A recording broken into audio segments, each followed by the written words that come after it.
আসসালামু আলাইকুম বন্ধুরা, কেমন আছো? আবারও একটা নতুন রেসিপি নিয়ে চলে আসলাম তোমাদের মাঝে। তোমরা এই সেমাইটা বা এই রেসিপিটা সবাই চেনো, এটা হচ্ছে নবাবী সেমাই বানিয়েছি। তো যাই হোক, আজকে আমি নর্মাল বা সাদামাটা বলতে পারো যেভাবে নবাবী সেমাইটা রান্না করেছি তোমাদেরকে সেটাই শেয়ার করতে চলে আসলাম। তোমরা যদি আমার ভিডিওটি ইউটিউব থেকে দেখে থাকো তাহলে অবশ্যই সাবস্ক্রাইব করে পাশে থাকবে, আর পেজ থেকে দেখে থাকলে ফলো দিয়ে পাশে থাকবে।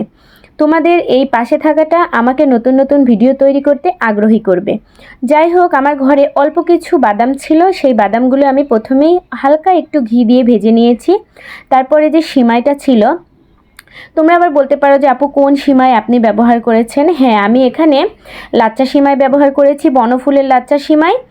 আর মোটামুটি যে দুধটা ছিল 1 লিটারের মতো দুধ ছিল, দুধটা আমি কমিয়ে নিয়েছি। দুধটাকে যদি আমরা জাল করে একটু কমিয়ে নেই তাহলে কিন্তু এটার টেস্ট আরও বেশি লাগবে।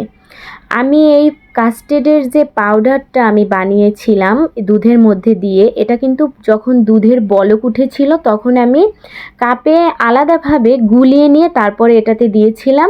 ও কাস্টার্ড পাউডার দেওয়ার পরে কিন্তু অনবরত নাড়তে হয়, না ছাড়া দেখা যায় যে দলা বেঁধে বেঁধে যায়। আর ভেজে রাখা যে সিমাইয়ের অংশটা ছিল সেটা আমি একটু জুড়িয়ে নিয়েছি, কারণ দেখা যায় গরম থাকলে অতটা মুচমুচে হয় না।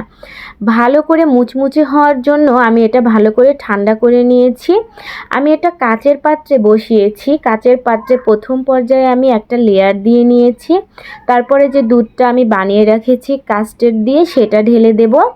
ঢেলে দেওয়ার পরে আমি আর এক লেয়ার দিয়ে দেব। এটা দেখতে যদি সুন্দর লাগে আলহামদুলিল্লাহ খেতেও মজা লাগবে। লেয়ার বাই লেয়ার দিলে কিন্তু দেখতেও সুন্দর লাগে, আর একটা পরিবেশনেরও ব্যাপার স্যাপার আছে। এটা ছোট বাচ্চারা হোক কিংবা বিকেলের নাস্তা হিসেবে হোক, অথবা তোমার বাসায় মেহমান আসুক তাদেরকেও কিন্তু এই নাস্তাটা তুমি দিতে পারো।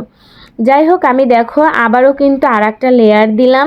এখানে আমি ব্যবহার করেছিলাম বাদাম, 2 ধরনের বাদাম, আর দিয়েছি কিশমিশ।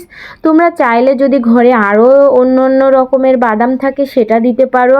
বাদামটা ভেজে নিলে হয় কি, অনেকে তো কাঁচা বাদাম পছন্দ করে না, আর ভাজা বাদামের স্মেলটা কিন্তু অনেক সুন্দর।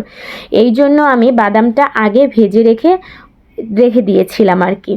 আর দেখো আমি একটু চাপ দিয়ে দিচ্ছি, কারণ যখন আমি সিমাইটা দিলাম তখন দেখছি খাড়া খাড়া হয়ে আছে, এই জন্য চেপে চেপে দিলাম যাতে দেখতে ভালো লাগে। আমার পুরোপুরি বাটি সাজানো হয়ে গেছে। আমি এখন যে বাদামগুলো ভেজে রেখেছিলাম, বাদামগুলো ক্রমান্বয়ে একটু সাজিয়ে দেব, দেখতেও সুন্দর লাগবে। যে জিনিস দেখতে সুন্দর লাগে সেটা নাকি খেতেও ভালো লাগে, আমার শাশুড়ি এরকম বলে আমাকে।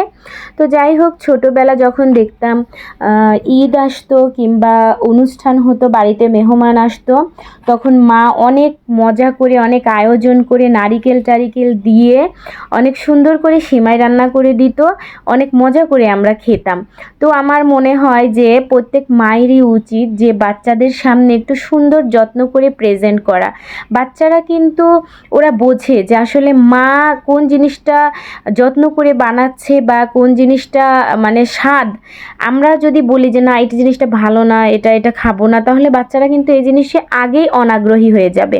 এই জন্যে বাচ্চাদের সামনে সবসময় সুন্দরভাবে আর আনন্দের সাথে প্রেজেন্ট করতে হয়, তাহলে বাচ্চারাও খেতে আগ্রহী হয়।